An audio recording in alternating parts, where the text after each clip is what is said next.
Welcome दोस्तों। क्यों और कैसे कोई भी कंट्री डिफ़ॉल्ट होती है? क्या रीजंस होते हैं किसी भी कंट्री के डिफ़ॉल्ट करने के? और क्या होता है तब जब कोई कंट्री डिफ़ॉल्ट कर चुकी होती है?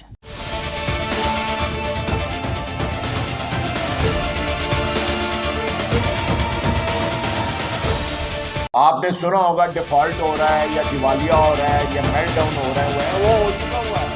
Imran Khan, the former Prime Minister of Pakistan, has warned the country could face an economic collapse. इस वक्त मुल्क को मईशत और दहशतगर्दी दोनों हवालों से बड़े चैलेंजेस का सामना है और इस सब में मुल्क के डिफॉल्ट करने के खदशात का इजहार किया जा रहा है।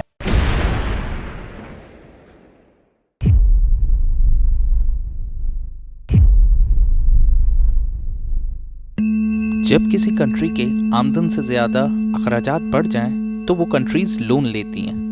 या तो वो किसी नेबरहुड फ्रेंडली कंट्री के पास जाएंगी या फिर IMF या वर्ल्ड बैंक के पास जाके लोन लेती हैं।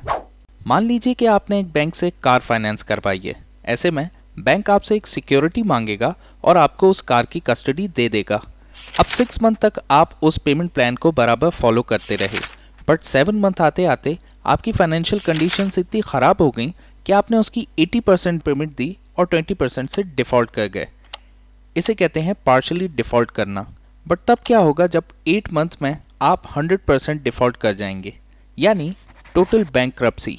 ऐसे में बैंक आपसे अपनी कार वापस ले जाएगा और आपको बैंकरप्ट डिक्लेयर कर देगा। अब कुछ सिमिलर सी सिचुएशन होती है दो कंट्रीज़ के दरमियान।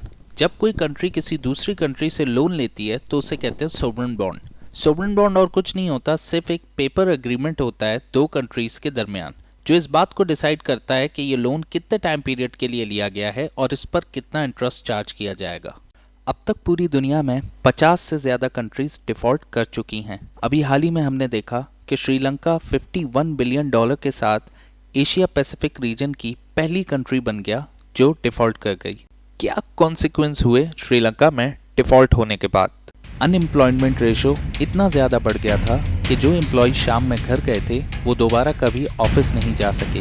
यहाँ तक कि वो अपना ईमेल तक एक्सेस नहीं कर पा रहे थे। वहाँ के लोकल बिजनेसेस को कम्प्लीटली शट डाउन करना पड़ गया। इन्वेस्टर्स के अंदर लैक ऑफ ट्रस्ट इतना बढ़ गया था कि वो किसी भी चीज़ में इन्वेस्टमेंट करना सिक्योर नहीं समझ रहे थे। मल्टीनेशनल कंपनीज ने रोल बैक करना स्टार्ट कर दिया था। वहाँ के लोकल्स अब रोज़मर्रा की चीज़ों में भी बहुत ज़्यादा परेशानी उठा रहे थे, जैसे कि पेट्रोल और इंपोर्ट बंद होने की वजह से कोई ट्रैवल नहीं हो पा रहा था।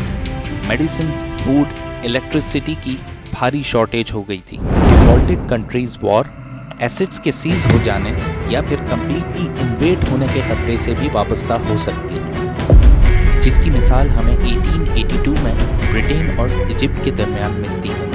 लोगों में अनसर्टेनिटी बढ़ सकती है, जिसकी वजह से बैंकिंग क्राइसिस हो सकते हैं। ऐसे में गवर्नमेंट कुछ सैंक्शंस लगा सकती है, यानी फिर आप ओकेशनली कुछ पैसे निकलवा सकते होंगे जिसे गवर्नमेंट कंट्रोल कर रही होगी। अब हर कंट्री डिफरेंटली बिहेव करती है उसके डिफ़ॉल्ट होने के बाद। ये कॉम्प्लेक्स टॉपिक है। ये डिपेंड करता है कि वो कंट्री क्यों डिफ़ॉल्ट हुई। Case study Pakistan. पाकिस्तान दुनिया का 5th मोस्ट पॉपुलेटेड कंट्री है, ऑलमोस्ट 22 करोड़ की आवाम के साथ। ये वर्ल्ड का 33rd लार्जेस्ट कंट्री है by area, almost 3,40,509 square kilometres के ऊपर फैला हुआ। पाकिस्तान मुस्लिम उम्मा का वाहिद एटॉमिक पावर है, जिसकी GDP $350 बिलियन की है। अब GDP दो तरह की होती है, नॉमिनल GDP और रियल GDP। नॉमिनल GDP यानी जितने भी गुड्स एंड सर्विसेज हम उस कंट्री में प्रोड्यूस करते हैं वो नॉमिनल GDP कहलाते हैं। रियल GDP मतलब जितने भी गुड्स एंड सर्विसेज हैं minus inflation is equals to real GDP।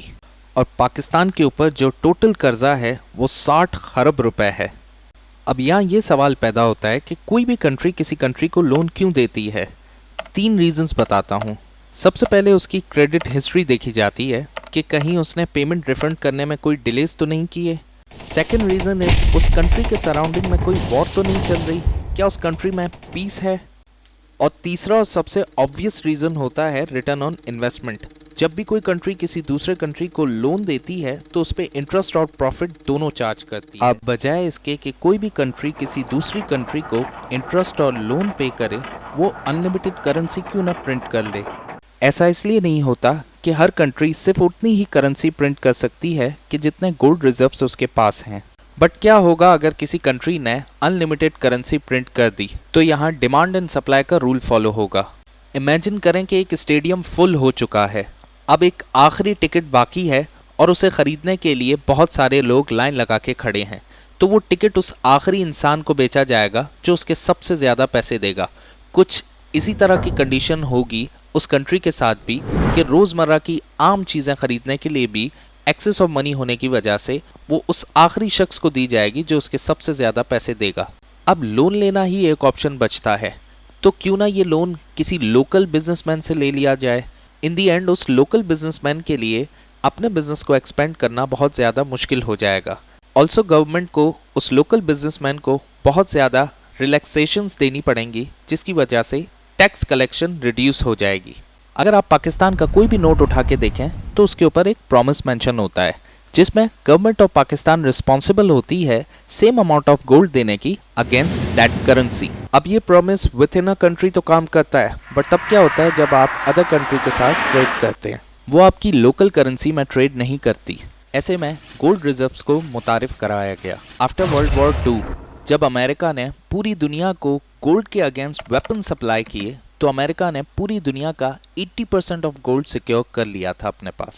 उस वक्त तमाम दूसरी कंट्रीज बैडली डिफॉल्ट हो रही थी लैक ऑफ गोल्ड रिजर्व्स होने की वजह से। तब जुलाई 1944 Bretton Woods, New Hampshire, United States ने 2 ऑर्गेनाइजेशंस बनाई, वर्ल्ड बैंक और IMF। इन ऑर्गेनाइजेशंस का काम था कंट्रीज को लोन देना और ऐसी पॉलिसीज देना कि जिससे वो डिफॉल्ट होने से बच सकें। तब डॉलर पूरी दुनिया की ग्लोबल करेंसी बन गया, जिसकी वजह से यूनाइटेड स्टेट्स जब भी कोई कर्जा देता है तो लोकल करेंसी के मुकाबले में डॉलर के स्ट्रॉन्ग होने की वजह से जो डिफरेंस होता है वो भी वो कंट्री पे ऑफ करती है और जो इंटरेस्ट होता है वो भी उसे देना होता है। अब यहाँ बहुत से ऐसे तरीके हैं जिससे डिफ़ॉल्ट से बचा जा सकता है। पाकिस्तान को चाहिए कि वो एक ऐसी फिस्कल पॉलिसी को इस्टेब्लिश करे जो कि लॉन्ग टर्म इकोनॉमी की ग्रोथ को फोकस करती हो। टैक्स कलेक्शंस को इंक्रीज़ करना होगा बट टैक्सेस को नहीं। ऑल्सो गवर्नमेंट को अपने एक्सपेंडिचर्स को भी रिड्यूस करना होगा। नाउ टैक्सेस जो हैं वो 2 तरह के होते हैं, डायरेक्ट टैक्स और इनडायरेक्ट टैक्स।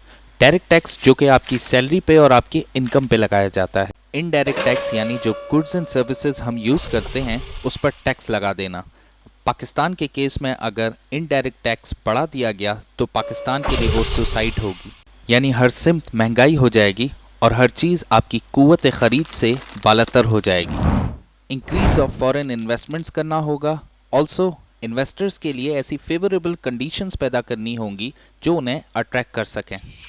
इसी के साथ रीस्ट्रक्चर करना होगा हमें अपने डेट्स को, यानी क्रेडिटर्स के साथ बैठ के हमें अपनी डेडलाइंस को एक्सटेंड करना होगा और अपने इंटरेस्ट रेट को कम करना होगा। यहाँ इकोनॉमी को डाइवर्सिफाई करना बहुत ज़रूरी है जिससे एग्रीकल्चर, टेक्नोलॉजी और टूरिज़्म को प्रमोट किया जा सके। गवर्नमेंट को लॉ ट्रांसपेरेंसी इंक्रीज़ करनी होगी, जैसे कि 1 law for all. Biggest illusion of a Mankind, money has a value. एक पीस ऑफ पेपर को हम इतनी ज़्यादा वैल्यू देते हैं जिसकी हकीकत में कोई वैल्यू नहीं। वो बस इंसान का बनाया हुआ एक पेपर है जिसकी इतनी ज़्यादा वैल्यू है कि वो किसी भी चीज़ के साथ ट्रेड की जा सकती है, जबकि रियल वैल्यू होनी चाहिए एक इंसान की दूसरे इंसान की केयर करना, किसी भी रंग व नस्ल से पालतर होके। Sohaib Mukhtar signing out.